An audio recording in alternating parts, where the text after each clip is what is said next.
What's up, viewers? Ken Moser here, aka K Dog, back at the table. Got a topic today I gotta do. I gotta get to it. But first, if you're new to the channel, I want to say welcome. If you're a returning viewer, I want to say welcome back. I kind of miss my table. As you can see, I put my skins thing on it. I'm a little scruffy today. I didn't shave. Don't judge me. Don't judge me. Either way, I'm sure y'all have seen it. If you haven't seen it, it's on YouTube now, live streaming. The jury selection of Derek Chauvin. Yeah. Watch this. Jurors in the case of State of Minnesota versus Derek Chauvin. Jury selection began Tuesday in the trial of Derek Chauvin, the former Minneapolis policeman facing murder and manslaughter charges for his role in the death of George Floyd during an arrest that caused an outcry around the world. Minnesota Judge Peter Cahill went ahead with the jury selection, which was delayed Monday, after state prosecutors argued to the Minnesota Court of Appeals that the high-stakes trial should not begin until a higher court resolved how many criminal charges Chauvin should face. Judge Cahill said he believed he had jurisdiction to proceed unless he was ordered otherwise. The small group of potential jurors have been promised anonymity for the duration of the trial, a trial which has involved barricading parts of downtown Minneapolis for fear of civil unrest. The court also mailed prospective jurors an unusually detailed 16-page questionnaire last year, asking them what they know about Floyd's death and asking for their opinions on the Black Lives Matter movement. Hundreds of anti-racism demonstrators chanted in the streets around a barricaded courthouse on Monday, blocking traffic, as a small number of soldiers called in from the Minnesota National Guard watched from a distance. The trial is set as a landmark case on police violence against Black people in the United States. Chauvin and 3 other police officers were fired the day after the deadly arrest on May 25th, in which Chauvin was captured on video kneeling on the neck of George Floyd. The video got international attention and sparked protests globally. Chauvin, who was released on $1 million bond last October, would face up to 40 years in prison if convicted on the most serious charge. First, you see that barricade around the court building? Did you see that? That looked like DC. Either way, that barricade is there because they know if the verdict don't come out right, what's going to happen. So they're getting prepared for it. Now, this Chauvin guy, who, by the way, got fired right after the incident, this dude has a possibility of getting 40 years. Me personally, I hope they double it. I hope we get 120, not just 80, 120. Because, now, don't get me wrong, I'm not a person who dislikes the cops because I personally feel they got a hard job to do. But their job is still to protect and serve. And what they did to George Floyd that day was neither. I watched some of the live stream of this jury selection, and to me, one, it's boring. And it's boring to me because I've been through that process. I've been on a jury. They didn't go through all that crap, but they're going through this. They got jurors filling out, as you heard, 15-page questionnaires. 15 pages? Really? 15? 15! Then they also let them know that that the jurors' identities will be held secret. They'll be in anonymity. Okay. When the hell has that happened? You know how many jury tampering cases have been brought up against organized crime alone? So keeping their identity secret, that's a farce. And not to mention, they already said, I heard them doing the live stream that, they let the jurors know that their identities will be kept secret until after the trial. What do you think is going to happen? What? Because you vote guilty, something's supposed to happen to you.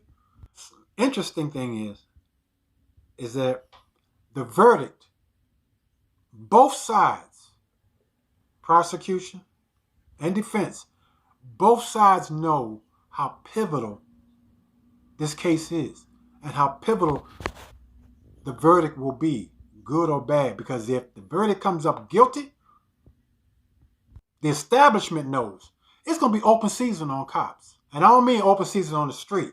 I'm talking about open season in the courtrooms. It's going to be open season. And once that door is open, you can't close it. You can't close it. That's like closing the barn after the horses and cows done ran off. It's pointless. If they find this guy guilty, which they should, again, it's going to be open season on cops. And you're going to see a flood of cases against cops, which of course is going to impact how they deal with you and me, Joe Public, because they're going to be too worried about getting that case. And seeing as that what happened to this guy, they're going to all be afraid that it's going to happen to them. When I was watching the jury selection, the questions that they were asking were so black and white. So black and white. For instance, I heard him asking this guy, have you ever made a decision that you were dead sure that you were right? And then later on, through more information, you found out that you were wrong. Who hasn't? Who hasn't? But that's the kind of questioning that they get, because I told you, they know who they want on that jury. And with the swing now between the establishment and what's coming in, and this is what's basically what it's going to be about. The old regime versus the new regime trying to push back and take over. And they know that once this goes down, if he comes out acquitted, they're going to have, how can I put this? A shitstorm. I can't put it no way. It's going to be a shitstorm. Because not only did this country see that video, the whole world seen that video. And what happened was when the whole world seen that video, it lifted the mask off of this country. And you know it's serious when they're protesting in other countries. So they know just how pivotal this verdict is. And it scares them to death. Which they should be. Because they done had free reign for years. Anonymity for years.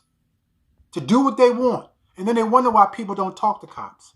Wonder why when they want assistance, people close their doors.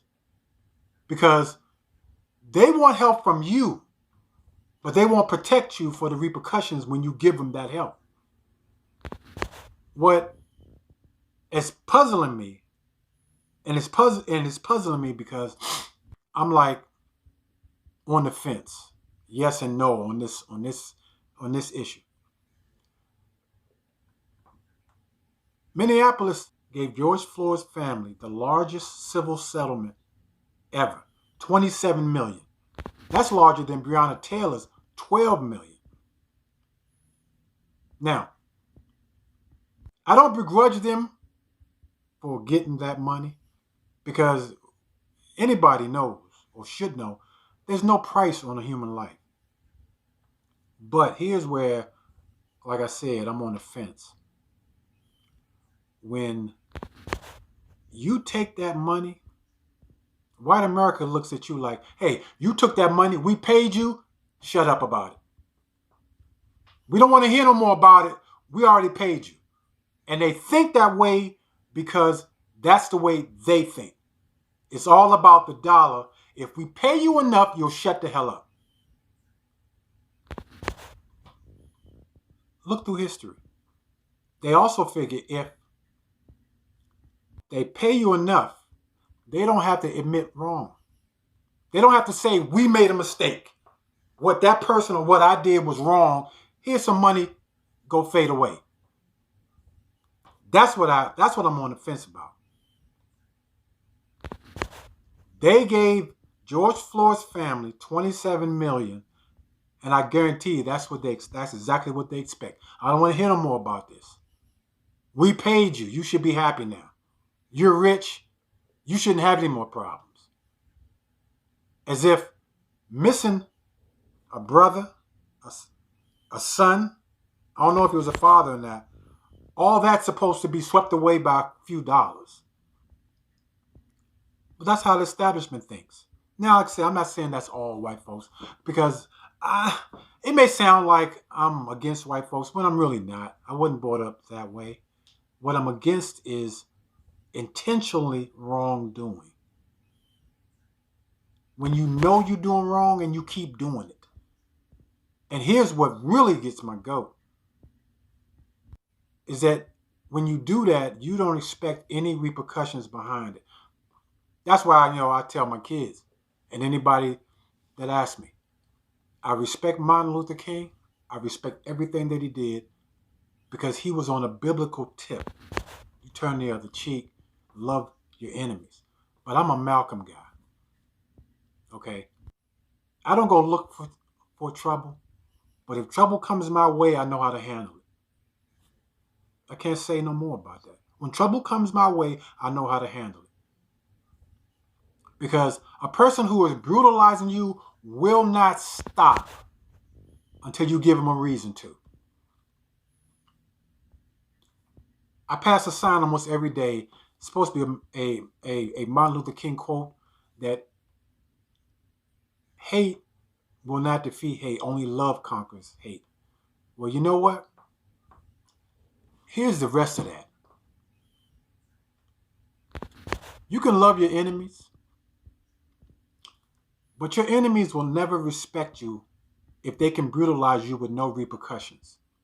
So, the minute you make them think twice about putting their hands on you, because then you make them a little worried that them hands may come back, that's when they start thinking about respecting you. They may not like you, but they will respect you because they're going to respect the repercussions that's going to come back. You know that old saying, bringing a knife to a gunfight? Who wins that fight? The person with the gun. Think the person with the gun respects the guy with the knife? Hell no. Hell to the no. But right before that fight begins, you take the gun away from the guy with the gun and give it to the guy with the knife and give the knife to the guy who had the gun. That guy who had the gun, he's respecting that guy now.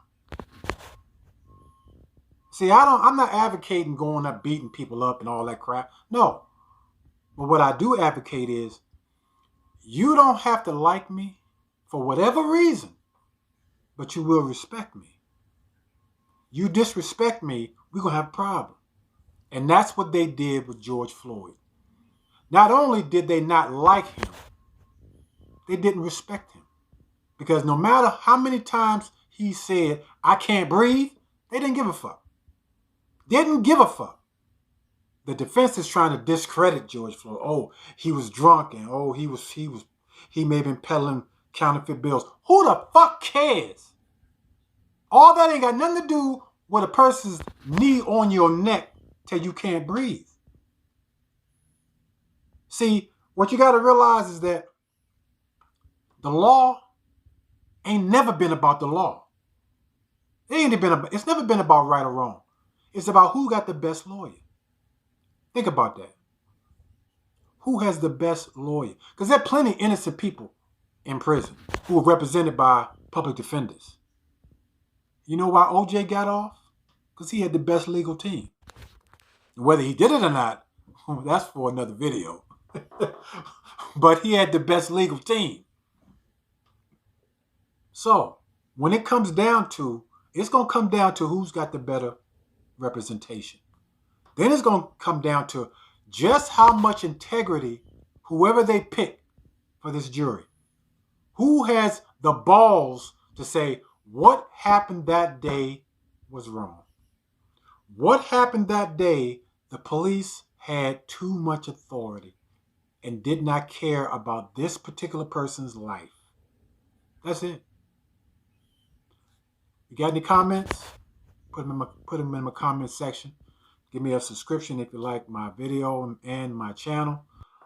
I'm Ken Mosley, aka K Dog, signing out. Peace.